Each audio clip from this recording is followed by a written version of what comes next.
एक बार एक छोटे से खेत में एक जवान लड़का और उसके दादाजी मिट्टी खोद रहे थे। वे मिट्टी को पलट रहे थे, उसकी गांठों को तोड़ रहे थे ताकि मिट्टी उस वर्ष की बुवाई के लिए अच्छे से तैयार हो सके। उस काम में काफ़ी कड़ी मेहनत थी, लेकिन एक अच्छी फसल प्राप्त करने के लिए यह सब आवश्यक था।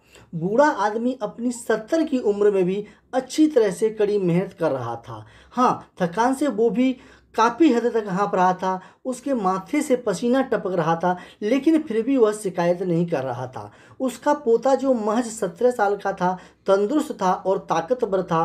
वह मिट्टी को पलटने और गांठों को तोड़ने में लगी मेहनत और ताकत के लिए कोसता। फिर वहाँ खड़े होकर वह हाँफता और थोड़ी देर रुक जाता।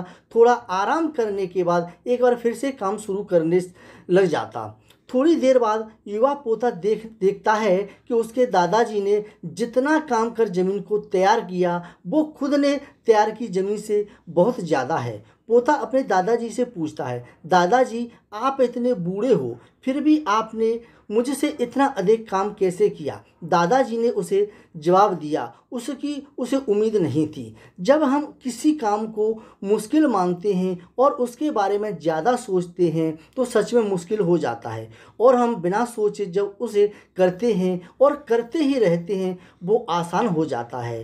पोता थोड़ा अचंभित हो जाता है, इसलिए दादाजी अपनी बात जारी रखते हैं, जब हम अपना समय यह सोचने में बिताते हैं कि कोई काम कितना कठिन है और अभी कितना सारा बाकी है, तब हमारा मन बहाने बनाने लगता है। जब आप तय किए काम के बारे में ज़्यादा सोचते हैं और अपने दिमाग को नकारात्मक विचारों पर ध्यान केंद्रित करने की अनुमति देते हैं, तो आपकी गति उस काम को करने के लिए अपने आप धीमी हो जाती है। फ्रेंड्स, आपको मेरी ये स्टोरी कैसी लगी मुझे कमेंट करके ज़रूर बताएं, और अगर आपको मेरा वीडियो पसंद आया हो तो इसे लाइक करें, शेयर करें एंड सब्सक्राइब करें, और हाँ, बेल आइकन को ज़रूर दबाएं। Thanks for watching.